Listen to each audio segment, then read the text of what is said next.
Munkaratlarning hakkında görün etjek bolsak Mawludxanyň men ýekan-ýekanda başardymy aýtyp berýin. Awal başdan bir munkar iki Mawludxany murabbeji Türkmen Sahrada tapylygdy.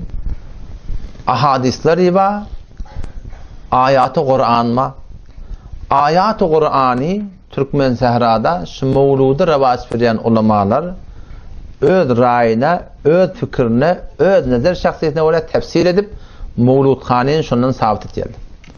Peygamber sallallahu aleyhi ve sellem men fessara'l Kur'an'ı bir ra'yi fakat kefer diptir. Her kim Kur'an'ı öz ra'yine göre tefsir etse dinden çıkar diptir.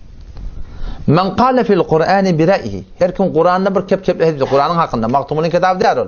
Ay şeydi hediye amala o şeyle bolsa bola amala o diğer yalak maktumulun kitabı der ol.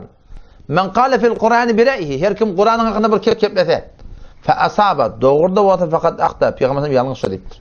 Şon Kur'an tefsir etip Peygamber Hudaý sallallahu aleyhi ve sellem sahaba tabiin tabi tabiin Kur'an tefsir edecek olan şol arkaňa demeli. Jedid bir tefsir era berjek bolsa gerekli tarafın 15 ilmi bolsun. Şu 15 ilmli adam Türkmen Sahrada hiç kimde yok. Awalda mende yok. Türkmen Sahra ulamalarynyň hiç gaýsynda yok musulmandygyň. Otam şular näme etýärler? Ola hamr munkar şey. Ayat-ı Kur'any gelip öz nazar şahsiýetlerine göre şundan biz şunan ya süzüre bolýar diýip de barahim. Şonu ölleri şoparym tefsiri tawjih etmekligi. İkinciden de ahadisler ibaşa arada ona ahadisi mawzu diýerler. Yalan hadis diýdi.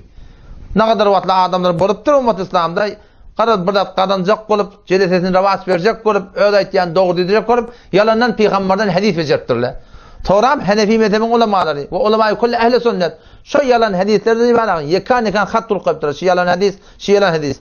Bular näme etýärler? Şol yalan hadisleri gelip Mawludyň hakkında aýdylan gurunlary yekan naud billah Peygamber Mawludxany diýip aýtdy şu kadar togap Hazrat Siddiq Mawludxanyň şeýle togap Hazrat Faruq Mawludxanyň şeýle togap diýip aýtdy. Hazrat Osmandan hadis getirýärler, Hazrat Ali'den hadis getirýärler. Şuna meňdeş ehli sünnet we cemaatyň ulaqan ulamalarynyň, fuqahalarynyň, hulafalarynyň yalandan hadisleri getirip barahim şu Tawratynda barahim bular näme etýärler? Naud billah yalan gurunlary aýdyp ýylyň arasynda Mawludxanyna bas berýärler. Hudaý Taala Kur'an'da näme diýär? Wa la taqulu aýtma. Näme etmeli ya Allah? Lima tasifu alsinatukumul kadib. Öz dilim bilen ýöne öz kelläň maňyň ora aýtma. Näme etmeli ya Allah? Hada halal we hada haram. Bu halal we haram diýip aýtma. Ýöne öz kelläň tarabuş etýän, öz kelläň oýna gelýän ady surallah hey şeýle bolsa bolamyl diýip aýtma diýär Hudaý Taala. Näme diýip? Aýtsaň näme bolýar? Litaftaru alallahil kadib.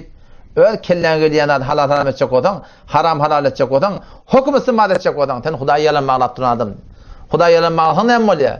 Qul innellezine yefteruna alallahil kadib la yuflihun.